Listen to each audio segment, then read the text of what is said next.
Hello everyone, this is Dr. E, and for today we're going to be discussing the set of real numbers and placing it on our number line.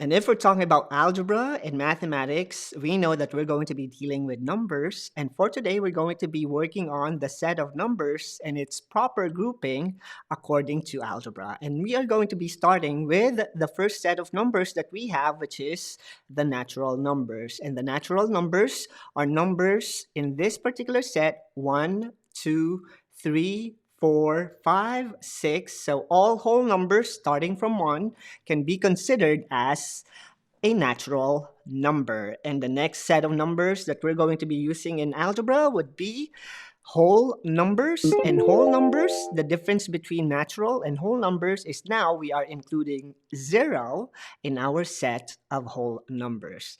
And the next number that we are going to be using would be the integers. And integers, you'll notice, is a set of positive and negative numbers, including 0, and all of them are whole numbers. And most of the time, our number line is represented by integers. And the next group of numbers that we have would be the rational numbers. And rational numbers are set of all numbers that can be expressed as a quotient of integers with denominator not equal to 0. So most of the time, we're used to hearing fractions, but in algebra, we can also call them as rational numbers. And the next set of numbers that we have would be the irrational numbers, and this will be the set of all numbers that cannot be expressed as a quotient of integers. And we're going to have examples of these irrational numbers in a little while.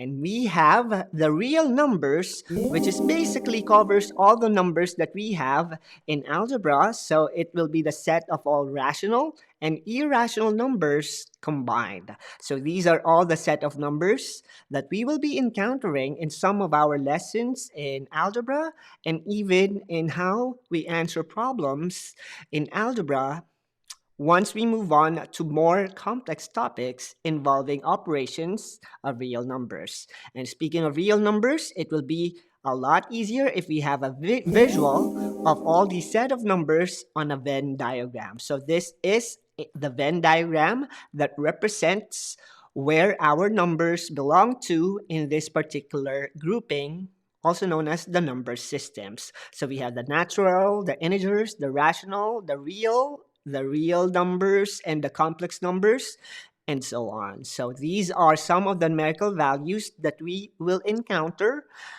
when we're answering problems in algebra. So let's start with equality and inequality symbols. So we are done with our set of numbers. Now let's work on some of the numerical symbols that we commonly use when we are working with equation and inequality. And if you'll notice, we only have one symbol for equality, and that is the equal sign, and the rest of the symbols that you're seeing would be our inequality symbols. So we have A is not greater than B, A is greater than B, A is not equal to B, and so on. So these are the symbols that we use in comparing two numerical values in mathematics. And if we have a number line, which is the line on which each point is associated with a number, we can better visualize where we can put our number from this particular order. So you will see, or you will notice, that our number line, we have certain markers. We have -5, -4, 3, and 5. So this is just a finite set of points. We can make it bigger if we want to, but the space is only allowing us to have -5 and 5 as our set of integers as a marker. And this is what we commonly see as our number line. And if we're going to locate 1.5 in our number line, 1.5, which is a real number or a rational number, is in between 1 and 2. And once again, our number line is mostly represented by the integers, and we can use any number in between two integers to approximate or estimate our real numbers, similar to 1.5. And if we have Negative 4.8 is in between two integers, which is negative 5 and negative 4. And this is where we're going to place negative 4.8 as a visual in our number line. So this will be our negative numbers or real numbers or integers. And this will be the set of our positive numbers in a number line. And we're going to be using this visual to be able to identify the position of the values of our number according to this system. And if we know our numerical values and the set of numbers, we can easily identify these set of numbers using this example. So in this example, we're going to place the numbers in this set of numbers on its proper groupings. And we're going to start with the natural numbers. So from the set of numbers right here, we're going to use positive 13 and 115 as the set of numbers included in the natural numbers. And if we're going to pick the whole numbers in the set, we'll be picking 13 and 115 as well, but we are going to include 0 this time. For integers, we are more familiar with integers now because those are the numbers or the markers in our number line. And in this case, our integers will be negative 3 or negative 4, negative 3, 0, 13, and 15. And for our rational numbers, again, rational numbers is just a fancy way of representing fractions and decimals. So rational numbers here would be negative 4, negative 3, negative 2.5, 0, 1 over 4, 13, and 15. Now, if you are going to be wondering why negative 4 and 115 are included as rational number, it's because in mathematics, we know that we can represent whole numbers or integers in fraction form. For example, 115 can be represented as 115 all over 1, and from an integer, now we're seeing a rational number. So this is why we have negative 4, negative 3,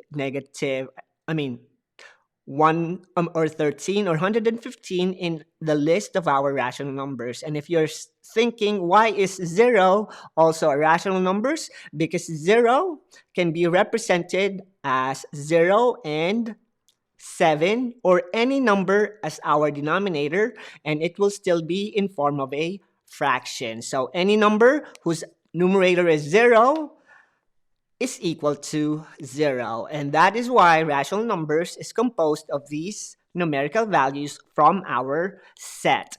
And the irrational numbers here will be square root of 3, and it's the only irrational numbers that we could use as or we can pick from this set of numbers, because square root of 3, if we use a calculator, will give us a non-terminating decimal if we evaluate square root of 3. And for real numbers will just be the set of all numbers in the given set, because all of these will be covered or is included as real numbers. And this is how we identify our groupings based on the set of numbers that we have in this example. And if we know our numerical groupings or set of numbers and its value, we'll be able to compare which one is bigger between two numbers similar to our given example. So we have negative 3 and 2 and negative 5 and negative 1. Most of you can identify which between negative 3 and 2 and negative 5 and negative 1 is a bigger or smaller number. But to give you a better visual, we'll be using our number line. So negative 3 is somewhere here and positive 2 is somewhere here in our number line. And we know that any positive number is always going to be bigger in any negative number. So in this case, negative 3 is obviously smaller than 2. So we're going to use our inequality symbol for less than so that we'll be able to identify the comparison or correct comparison between negative 3 and 2. So in this statement, we're seeing negative 3 is less than positive 2. And we can see it clearly from our number line. And if we're going to identify between -5 and -1, which one is bigger between the two of them, using the number line, we'll be able to visualize it better because -5 is somewhere here and -1 is somewhere here. And notice that both of them are in the negative number line. So to be able to identify easily which one is bigger between the two, our marker will be 0. So any number that is closer to 0 in a negative number line will have a bigger value. So in this case, we know that -1 has a bigger value than -5. So our inequality symbol for this one will be the less than symbol. So -5 is less than -1. And this is how we identify or compare our real numbers using our number line. And one trick that I can share you, which I always tell my students because some of my students are still confused on how to use the inequality symbol, just always remember that you point your arrow to the smaller value of number. And that is how you can be certain that you're using the correct direction of your inequality symbol. Always point it to the smaller number. So this is how we compare our values. Now let's talk about absolute value. Absolute value of a real number A, denoted by that symbol, is the distance between A and 0 on the number line. So most of you are already aware that whenever your number is inside the absolute value number, it will always become positive. So if we have -8 inside the absolute value, we know that it's equal to +8. And if we have +8 in our absolute value, we know that it will still be +8. And the rationale behind that is because the absolute value symbol is telling us that we are looking at the distance of that number from 0. So we have -4 absolute value and 5 inside the absolute value. Their value are both positive because the distance from 0 to -4 is 4 units. That's why it's equal to 4. And +5 absolute value is the distance of 5 from 0 to 5, and it's 5 units because 1, 2, 3, 4, 5 units away from 0 is our absolute value of 5. So it's fair to say that every time you see a number inside the absolute value, it will always be positive. But I want you to visualize that it's because we are counting the distance on how many units is our value from, or our number from 0. So this is how we identify these absolute values. So if we have absolute value of 4, absolute value of -2/3,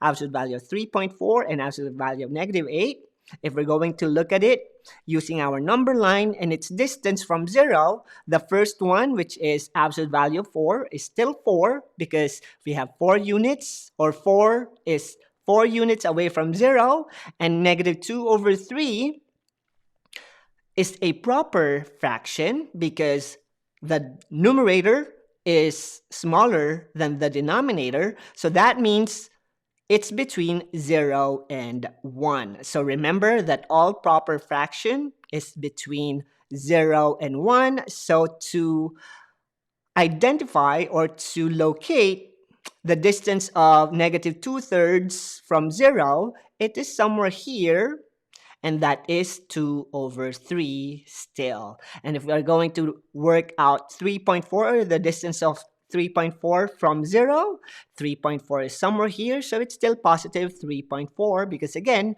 we're looking at their distance and not their value. And for -8 inside the absolute value, it's 8 units away from 0. I'm going to the left side of the number line, so it's still +8 as its value. So this is how we identify absolute value or visualize absolute value as how far they are from 0. And since we have covered most of our examples of real numbers and their sets, if it's whole number, natural number, real numbers, rational numbers, let's see if you can arrange these set of numbers using our number line. So between +5 and negative 5. This is negative 5. How are we going to locate the position of each of these number in our number line? So our integers represents our number line, and all we need to do is to put our real numbers in between two integers if needed. Speaking of needed, 0.7 is a real number, and if we're going to locate it in our number line, 0.7 is in between 0 and 1, so it's probably somewhere here, so we can identify or put a marker between 0 and 1, and that will be our 0.7. And for negative 2.5, negative 2.5 is in between negative 2 and negative 3. So negative 2.5 is somewhere here in the middle of negative 3 and negative 2, and this will be our negative 2.5. Square root of 9 is a perfect square, so we know that square root of 9 is positive 3, so we can put square root of 9 somewhere here, and this will represent square root of 9 in the number line. And we are now seeing 5 over 3, and 5 over 3 is an improper fraction. And when we see improper fraction, we're not going to have a lesson on conversion of fraction, but to give you an idea on how you can locate an improper fraction in a number line, just think how many times your number at the bottom will fit in the number on top. And in this case, 3 can fit to 5 one time, because if it's twice, it's going to be 6, so it's not enough anymore. So it's just going to be 1 and a little bit more on 5. So that means 5 over 3 will be somewhere between 1 and 2, because 3 goes to 5 one time and a little bit more, so 1 time and a little bit more will be somewhere here, and this will represent our 5 all over 3. So that's another technique that you can use when you are identifying the value of an improper fraction or estimating the value of your fraction. So again, we're just estimating and not calculating for the actual value of that improper fraction, but that is the quickest way on how you can estimate your improper fraction. Proper fractions, it's easy because we know that all proper fractions is just going to be between 0 and 1. And speaking of proper fraction, we're going to locate negative 25 all over 72. And we know that 25 over 72 is a proper fraction, and all proper fractions are between 0 and 1, but in this case, it's going to be in between 0 and negative 1 because we have negative 25 over 72. You don't need to be accurate or exact on how you're going to locate 25 over 72. As long as it's in between 0 and negative 1, then you placed your rational number correctly in our number line. So that is negative 25 over 72, and absolute value of 5 would be easy because we know it's just somewhere here. That's 5 units away from 0, so this is absolute value of 5. Now, square root of 26 may be a little bit tricky, but just like 5 over 3, we're going to be estimating where square root of 26 is. And we know that square root of 25 is close to square root of 26, and we know that square root of 25 is 5. So square root of 26 will be 5 and a little bit more. So square root of 26 can be somewhere here. So this will be square root of 26.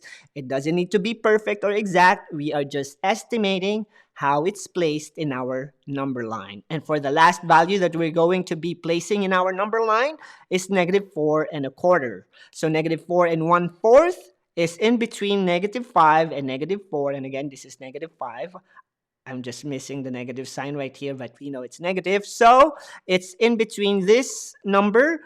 And again, just place it in between them and you're good to go. So this is negative 4 and 1/4, and now we are able to complete how to place these numbers using this order in our number line. And for our Numberbender challenge of the day, let's find the inequality that will be appropriate in comparing square root of 8 and 15 over 89. So comment it down below and use the technique that I taught you today. Point the arrow to the smaller number so you will know that you have placed the correct inequality symbol in these two numbers. And this is our lesson today on algebra, specifically on real numbers and the set of numbers in between them. And we know that to be able to visualize the value of our numerical numbers that we're using in mathematics, it's always easy to use the number line as our tool to visualize how our numerical numbers are placed in order, specifically in the order that is placed in our number line. It's Dr. E, and see you again